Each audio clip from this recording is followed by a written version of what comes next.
The harsh crack of a leather whip split the cool morning air as Sarah Kine clutched her newborn daughter to her chest, her husband's rage radiating through their modest homestead.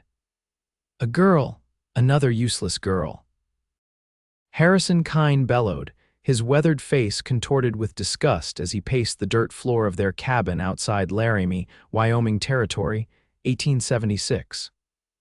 I needed a son to work this land, not another mouth to feed who'll just marry off.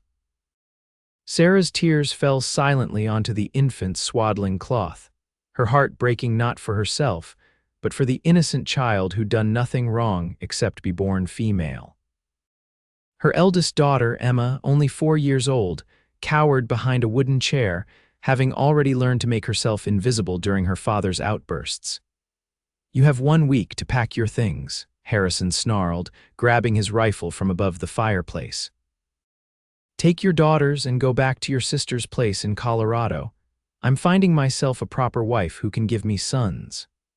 As the door slammed behind him, Sarah collapsed onto the edge of their bed, her body still weak from childbirth 3 days prior. This land was supposed to be their fresh start, their piece of the American dream, 40 acres of possibility in the Wyoming Territory. Now it was just another broken promise.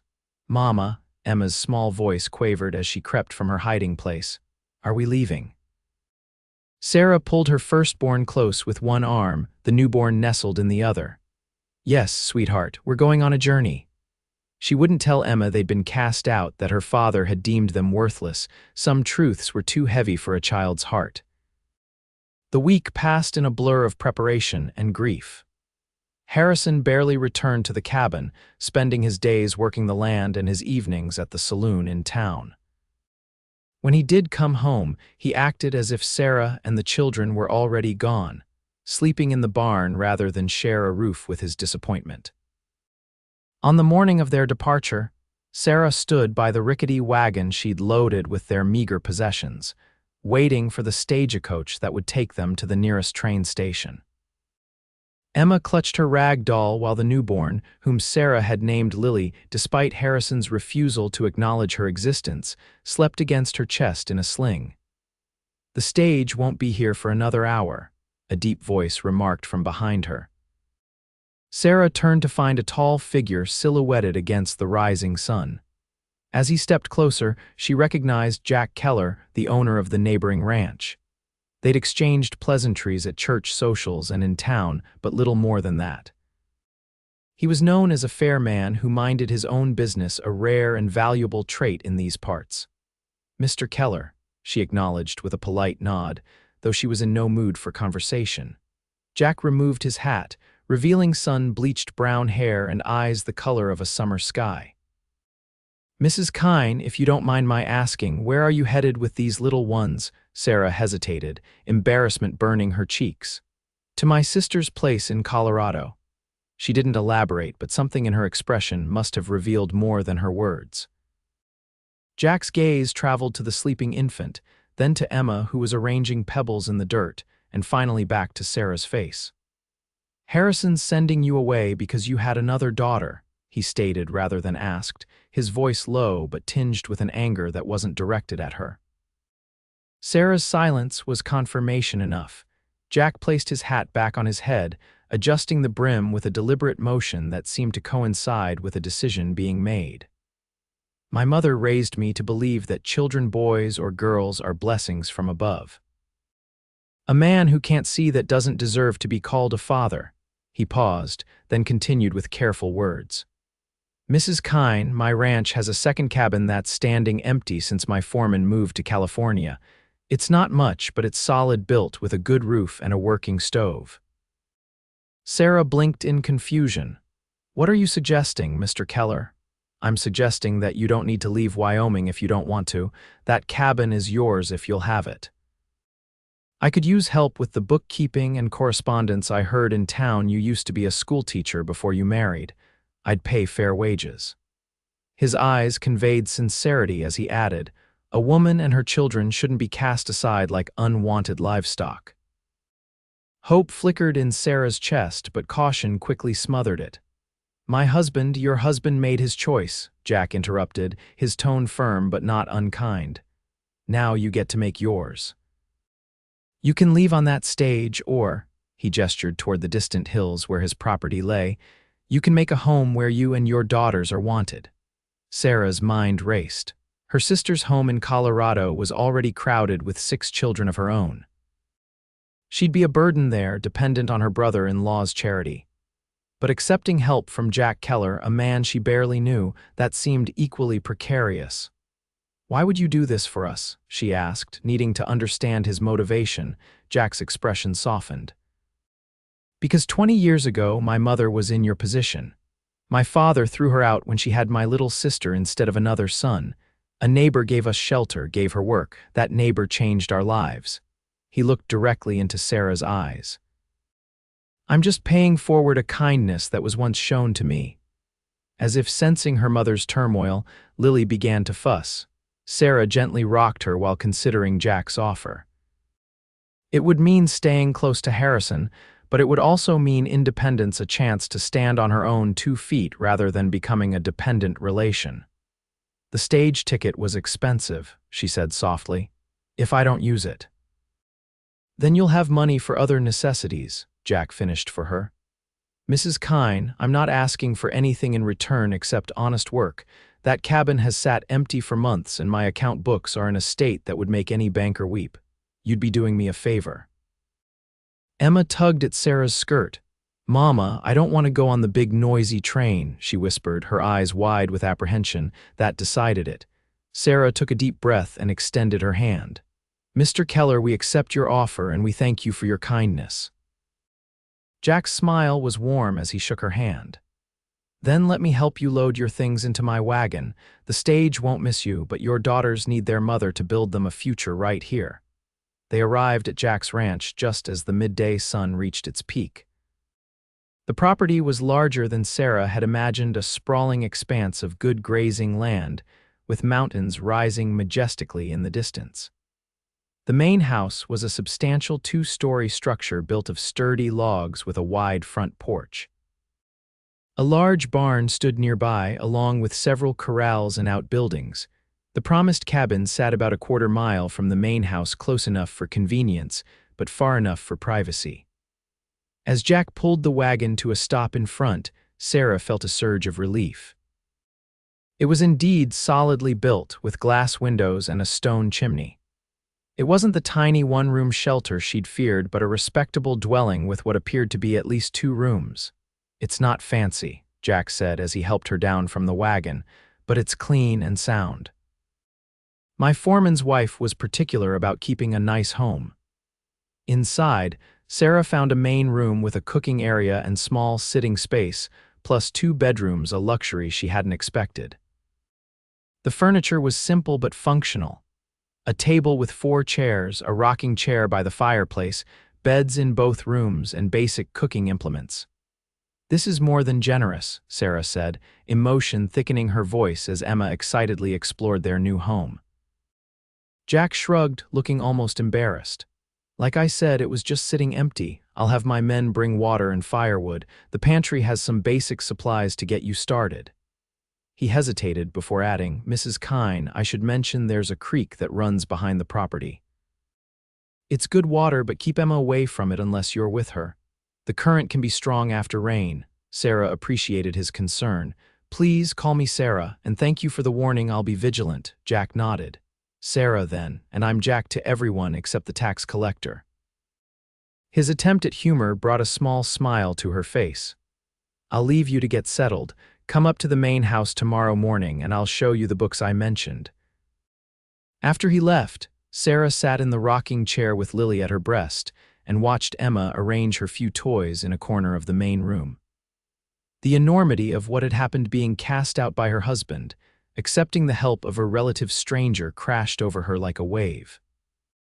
Yet beneath the fear and uncertainty, a seed of something else had taken root: determination. Harrison had discarded them for the crime of being female. Well, she would show him and herself what a woman and her daughters were truly worth. Jack Keller was a man of his word. The ranch hands arrived within the hour, bringing water, firewood, and additional supplies, including a basket of fresh eggs, butter, and a loaf of bread from the ranch cook. By nightfall, Sarah had created a semblance of home in the cabin, with their clothes unpacked and beds made up with clean linens that had been stored in a cedar chest. The following morning, after settling Emma with her doll and making sure Lily was fed and sleeping, Sarah made her way to the main house. She dressed in her best remaining dress, a simple blue calico that had seen better days but was neat and clean. Her dark blonde hair was pinned severely back, emphasizing her determination to be seen as a capable employee rather than a charity case. The housekeeper, Mrs. Abernathy, answered her knock, a round-faced woman with iron gray hair and kind eyes. "You must be Mrs. Kine," she said, ushering Sarah inside. "The boss is in his study. I'll show you the way after I get you some coffee." The interior of the main house reflected its owner, solid, unpretentious, but of good quality. Hardwood floors gleamed beneath simple braided rugs, and the furniture looked comfortable rather than showy. A few landscape paintings adorned the walls, alongside mounted antlers and a gun rack that held several rifles. Mrs. Abernathy led Sarah to a room at the back of the house. "Mr. Keller, Mrs. Kine is here," she announced, then whispered to Sarah, "Holler if you need anything, dear," before disappearing back toward the kitchen. Jack stood from behind a desk that was indeed buried under a chaotic array of papers, ledgers, and correspondence. "Good morning," he greeted her. "I hope you and the girls settled in all right." "We did, thank you. The cabin is very comfortable." Sarah clasped her hands in front of her, wanting to appear professional. "I'm ready to begin work whenever you'd like." Jack gestured to the disaster zone that was his desk. "As you can see, organization isn't my strong suit. I've been trying to keep up with everything since my former foreman left, but between the ranch operations and the paperwork, something had to give." Sarah approached the desk, already mentally sorting the chaos into categories. "May I?" she asked, reaching for the nearest ledger. "Please, I'm at your mercy," Jack replied with a self-deprecating smile. For the next 2 hours, Sarah cataloged the extent of the disorganization while Jack explained the ranch operations. The K-Bar Ranch, as it was known, ran several hundred head of cattle and employed 8 full-time hands, plus seasonal workers during roundup and branding. Jack had inherited it from his father 6 years earlier and had worked to expand both the herd and the grazing lands. "You've been quite successful," Sarah observed, examining the profit margins from the previous year's cattle sales.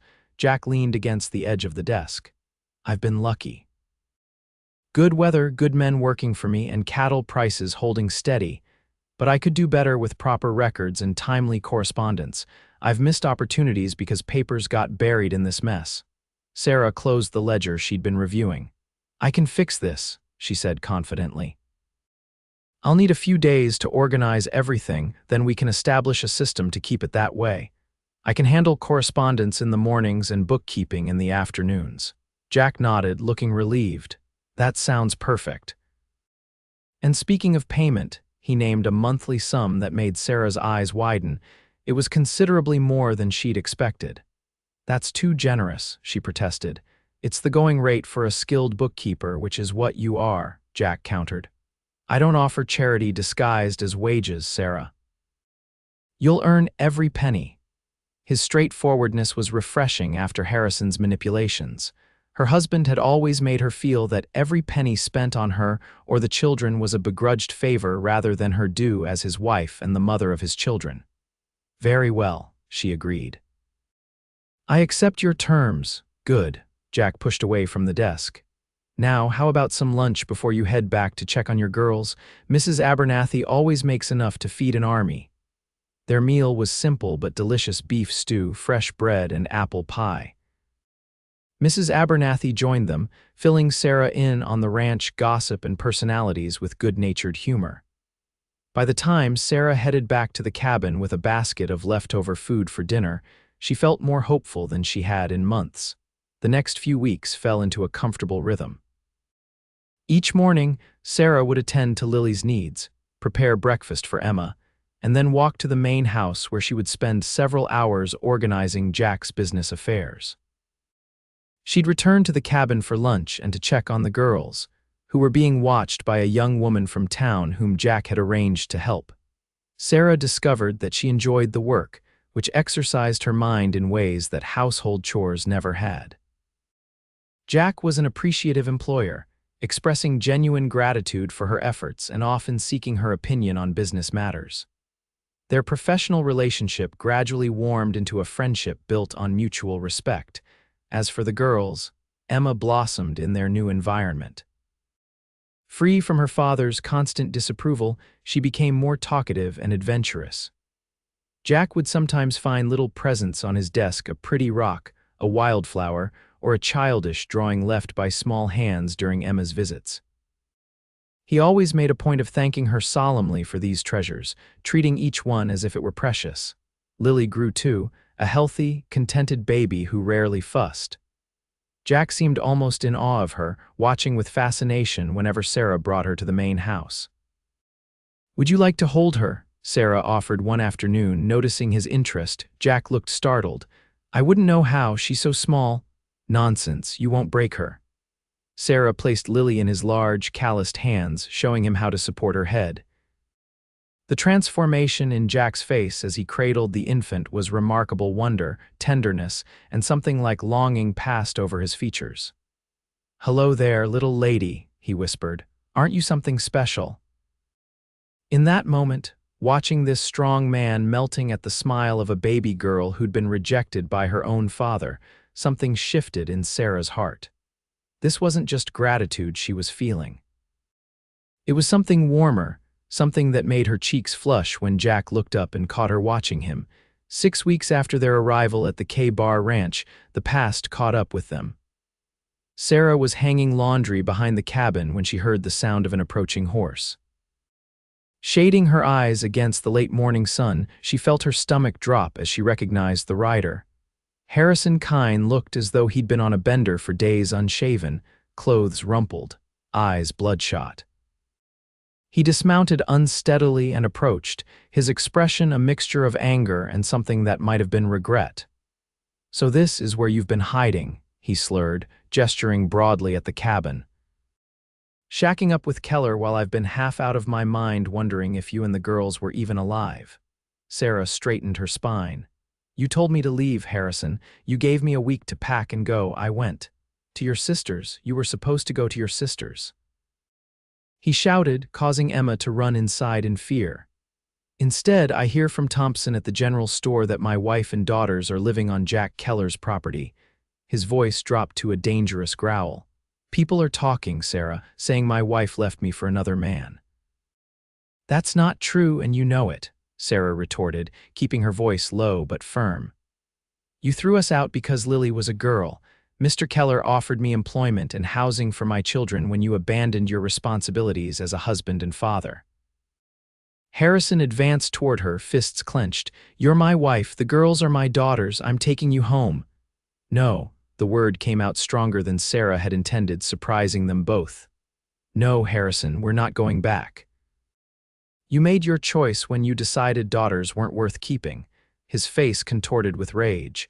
"You don't get to tell me no, woman. I own you. I own those girls." "You own nothing here, Kine," came Jack's voice from behind them. He stood at the edge of the yard, rifle in hand though pointed at the ground. "Mrs. Kine and her daughters are under my protection as employees of this ranch. You're trespassing." Harrison spun to face him, nearly losing his balance. "Your protection. Is that what they're calling it these days when a man takes another man's wife?" "I employed a woman with valuable skills who needed work," Jack replied evenly. "Nothing more, nothing less. Now I suggest you get back on that horse and ride away before you say something you'll regret when you're sober." "She's my wife," Harrison roared, lurching toward Jack. Jack didn't raise the rifle, but his stance shifted subtly. "The law in Wyoming territory is clear. A man who abandons his family loses his claim to them. You told her to leave your property and take the children. Witnesses in town heard you declare it publicly at Miller's saloon. You have no legal standing here." Sarah hadn't known this, and from Harrison's thunderstruck expression, neither had he. Jack continued, his voice like steel. "Now you have a choice. You can leave peacefully, or I can have my men escort you to the property line in a manner you won't enjoy." As if on cue, two ranch hands appeared, leading their horses at a walk. They stopped a respectful distance away, but their presence was a clear statement of support for their boss. Harrison's gaze darted between Jack, the ranch hands, and Sarah. The alcohol in his system didn't entirely mask the calculation taking place behind his eyes. Finally, he spat on the ground. "Keep them, then. The girl's worthless anyway, and that baby." He stopped as Jack took a single step forward, something dangerous flashing in his eyes. Harrison backed up, hands raised. "I'm going, but this isn't over, Keller. A man doesn't steal another man's family without consequences." He mounted his horse clumsily and wheeled it around, spurring it harder than necessary as he galloped away. The tension left Sarah's body all at once, leaving her shaking. Jack was at her side in an instant, his rifle handed off to one of the men. "Are you all right?" he asked, his voice gentle now. Sarah nodded, trying to compose herself. "I should check on Emma. She was frightened." "Of course." Jack hesitated, then added, "Sarah, what I said about the law, it's true. He can't force you to return to him, not after a public abandonment. But I want you to know that if you ever did want to reconcile with him, I wouldn't stand in your way. Your life is your own to choose." Sarah looked up into Jack's concerned face. "Thank you, but I have no intention of ever returning to that man. He showed his true nature when he rejected his own child for the sin of being female." Jack's expression softened.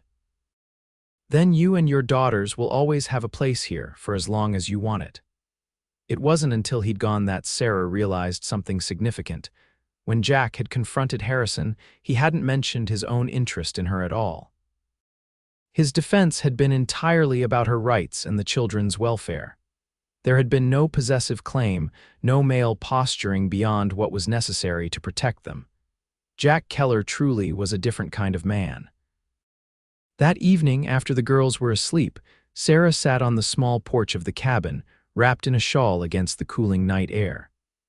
The stars were brilliant overhead, a dazzling display that always left her in awe of the vastness of the Wyoming sky. She heard footsteps approaching and wasn't surprised when Jack emerged from the darkness, a lantern in hand.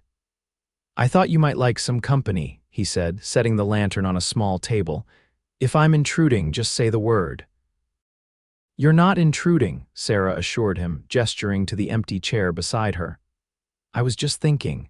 Jack settled into the chair, stretching his long legs out in front of him. "Heavy thoughts from the look of you," Sarah smiled faintly, "just processing the day." Harrison's appearance stirred up a lot of memories, not many of them good. "Do you want to talk about it?" Jack offered. "Sometimes speaking things aloud takes away some of their power." Sarah was quiet for a moment, gathering her thoughts. "When I married Harrison 6 years ago, he wasn't the man you met today. Or at least, I didn't see that man. He was charming, ambitious, full of dreams about our life together." She sighed. "But the land was harder than he expected. Crops failed the first year. Livestock died in a bad winter the second. And somewhere along the way, he started drinking and blaming me for our misfortunes." Jack listened silently, his face illuminated by the soft glow of the lantern. When Emma was born, he was disappointed but tried to hide it. He'd convinced himself the next child would be a son. But after 4 years of waiting for that next child, his resentment grew. By the time I was carrying Lily, he barely spoke to me except to remind me that this baby had better be a boy. Sarah's voice cracked slightly. "When she was born, he wouldn't even look at her. 3 days later, he told me to leave." "I'm sorry," Jack said softly. "No woman deserves such treatment, and no child deserves to be rejected for something they can't control." Sarah turned to look at him. "Earlier, you mentioned your mother was in a similar situation. Would you tell me about it?" Jack's expression grew distant, remembering. "My father was a hard man, successful in business but cold at home. He had 2 sons from his first wife who died in childbirth. When he married my mother, he expected her to produce more sons to inherit his businesses. I was the first, so that was acceptable. But when my sister Rebecca was born, he flew into a rage." He shifted in his chair, his voice taking on a painful edge. "He told my mother to get rid of the baby, to give her to an orphanage or a relative. Said he wouldn't have a useless female child taking up space in his house. My mother refused, so he threw us all out, me, my mother, and newborn Rebecca. That's terrible, Sarah whispered. Jack nodded. We had nowhere to go. My mother's family had disowned her for marrying my father in the first place. We were on the street with just the clothes on our backs when Martha Jenkins found us. She owned a dressmaking shop and needed help. She gave us the rooms above her shop and employment for my mother. Your neighbor, Sarah realized, recalling his earlier mention. Yes, she saved our lives, and she taught me that the measure of a person isn't in their gender or their bloodline, but in their character and their actions. Jack's eyes met Sarah's. That's why I couldn't stand by when I heard what Harrison had done. History doesn't need to keep repeating itself. Sarah reached across the space between them and laid her hand on his arm. Thank you for sharing that with me, and thank you for what you did today. Jack covered her hand with his own. Sarah, I want you to know something. I respect you enormously, your dignity, your strength, your devotion to your daughters. My offer of employment and housing comes with no strings attached, no expectations beyond the work we agreed upon. His voice was earnest, almost urgent, but I would be lying if I said I didn't feel something more than respect when I look at you. Sarah's heart quickened. Jack, please let me finish, he said gently. I'm not declaring anything or asking for anything. It's far too soon for that, and you've been through too much. I just want you to know that if someday you might consider seeing me as more than your employer and friend, that possibility would make me very happy. But if not, your place here is secure regardless. The honesty of his words moved her deeply. I don't know what the future holds, she said truthfully, but I do know that in these few weeks, you've shown me more kindness and respect than Harrison did in 6 years of marriage. That means something to me. Jack smiled, squeezing her hand gently before releasing it. That's more than enough for now. They sat in comfortable silence for a while, watching the stars wheel overhead, each lost in their own thoughts about possibilities that hadn't existed just hours before. The seasons turned. Summer faded into a glorious autumn, with the aspen trees around the ranch glowing gold against the evergreens. Sarah's position at the K-Bar Ranch evolved from temporary arrangement to permanent situation. Jack's business affairs had never been more organized, and with Sarah's careful management, the ranch's profits increased substantially.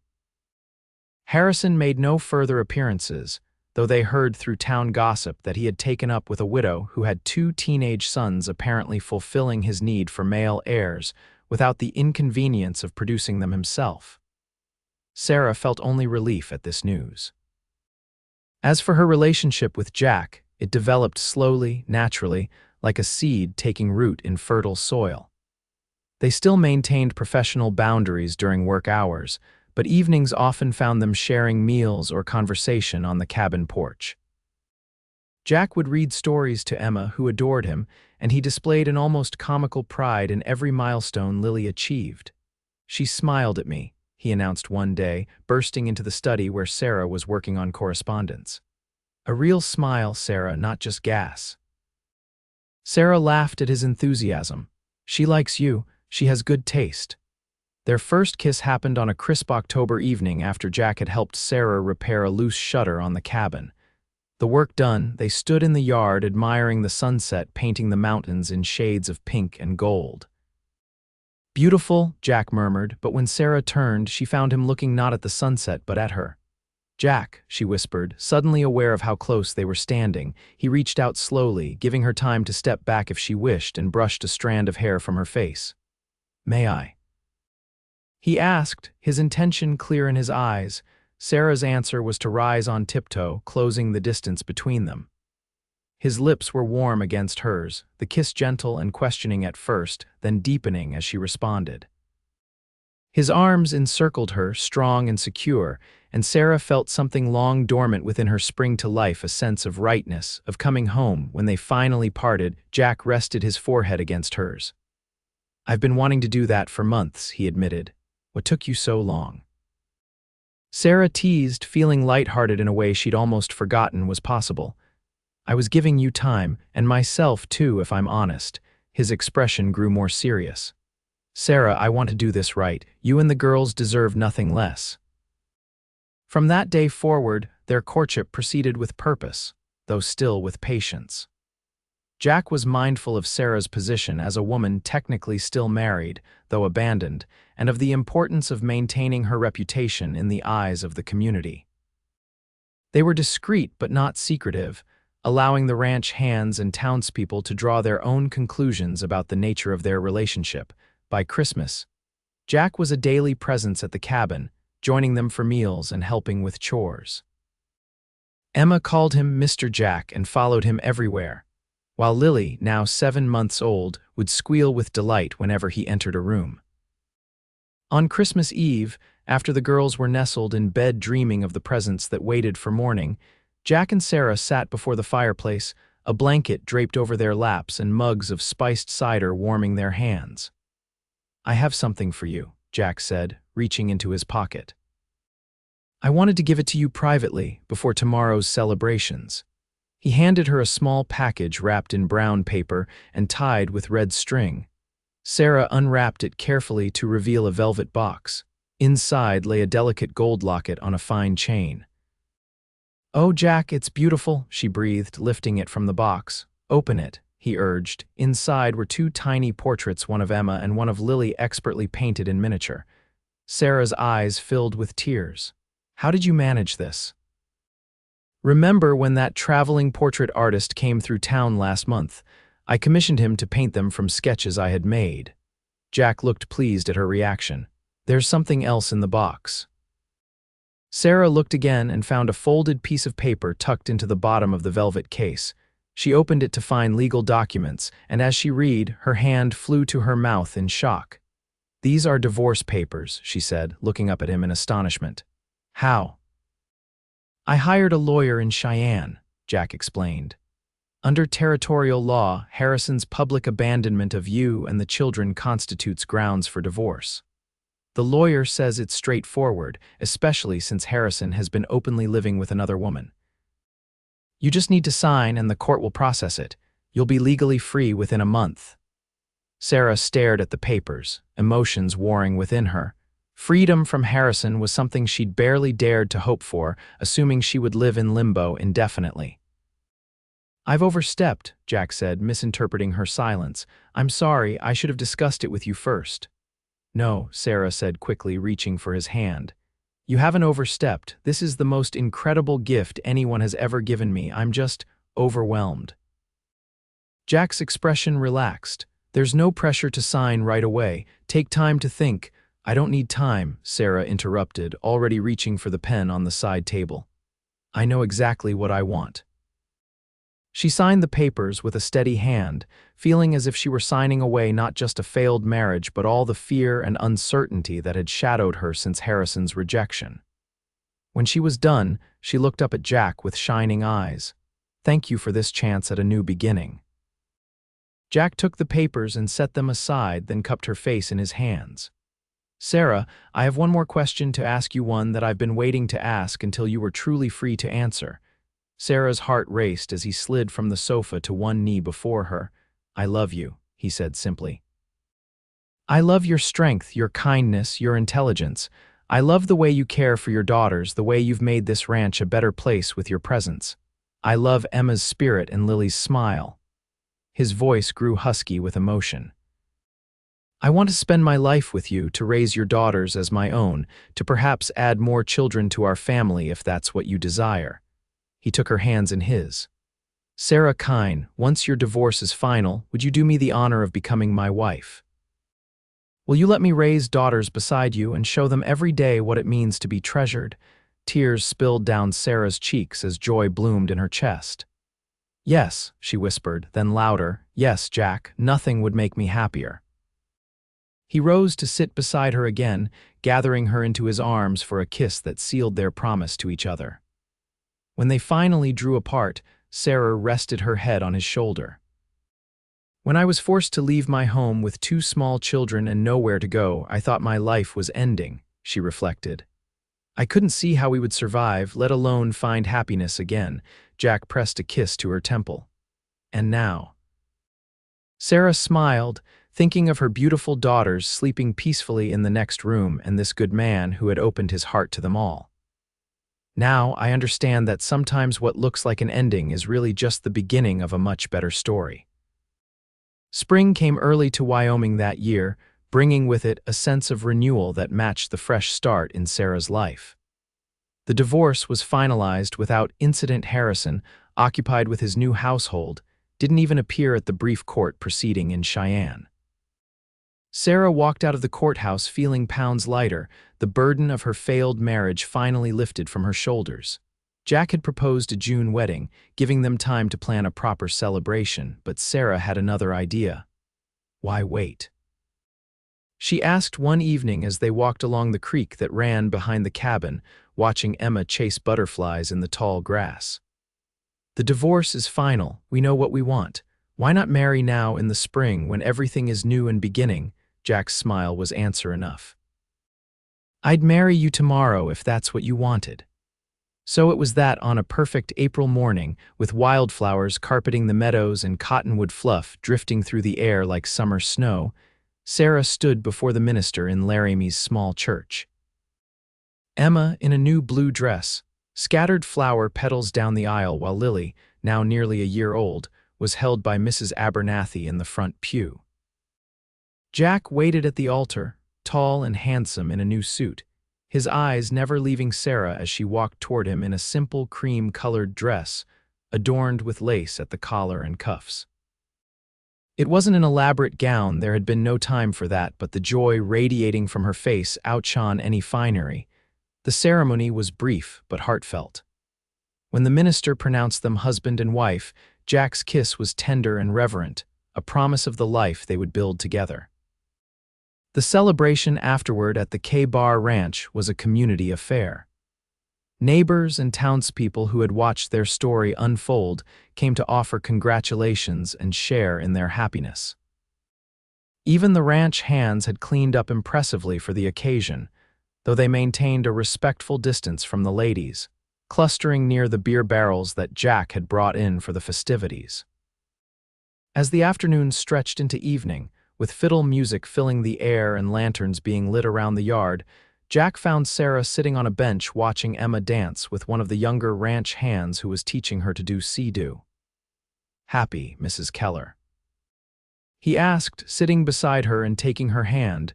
The name still gave Sarah a little thrill.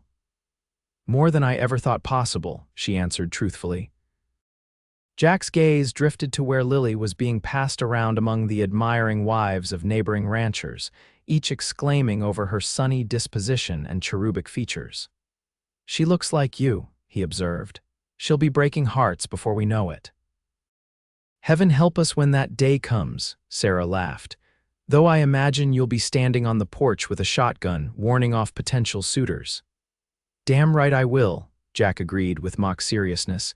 "Any young man wanting to court my daughters will have to prove himself worthy." "My daughters?" The casual inclusion of both girls in that statement warmed Sarah's heart. Jack had already begun the legal process of adoption, wanting to give the girls his name and ensure they would be his heirs in every sense of the word. As if sensing they were talking about her, Lily let out a squeal from across the yard, straining toward them in the arms of her current holder. Jack immediately stood and went to retrieve her, returning with the baby balanced expertly in one arm. "I think she wants her mama," he said, but when he tried to hand Lily over, she clung to his shirt with surprising strength. "Or maybe her papa," Sarah suggested softly. Jack's expression at that simple word, papa, was one Sarah knew she would remember forever. Wonder, gratitude, and profound love transformed his features as he looked down at the little girl in his arms.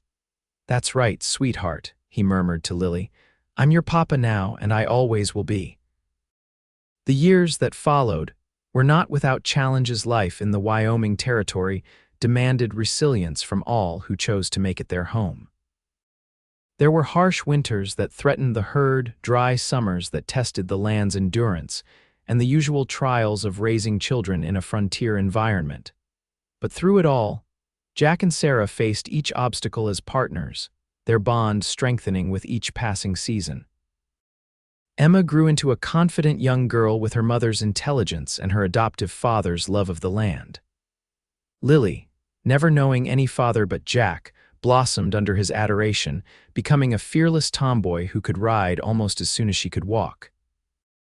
2 years after their wedding, Sarah gave birth to twins, a boy and a girl they named Matthew and Rebecca, the latter after Jack's sister who had died of fever as a young woman. Jack's joy at the birth of his biological children was no greater than the love he had shown Emma and Lily from the beginning. In his eyes, all four were equally his children, equally precious. As the Cowboy ranch prospered, so did the family that called it home. Jack built a larger cabin for their growing family, though Sarah insisted it remain on the same spot where they had begun their life together. The original cabin became a schoolhouse of sorts, where Sarah taught not only her own children, but those of the ranch hands and neighboring families who couldn't travel to town for formal education. Harrison Kine eventually moved west to Oregon with his new wife and stepsons, disappearing from their lives completely. Emma retained dim memories of her birth father, but Lily knew only Jack as her papa, a fact that Harrison had never contested, having washed his hands of a daughter he had never wanted. On the 10th anniversary of the day Sarah and her daughters had arrived at the Cowboy ranch, the family held a special celebration. The children, ranging now from 8-year-old twins to 15-year-old Emma, had planned a surprise picnic by the creek, setting up a table with a white cloth and wildflower centerpieces. "What's all this?" Sarah asked, allowing herself to be led blindfolded to the spot by Jack. "Just a little something to mark the occasion," he replied, removing the blindfold so she could see their children standing proudly behind the table laden with food. "Surprise, Mama," they chorused, their faces alight with excitement. 10 years ago today," Jack said, his arm around Sarah's waist, "a stagecoach was supposed to take away the best thing that ever happened to this ranch. Thank God it didn't." Sarah looked around at the family they had created: Emma, almost a woman now, responsible and kind; Lily, vibrant and fearless at 11. And the twins, both possessing their father's blue eyes and their mother's determined spirit.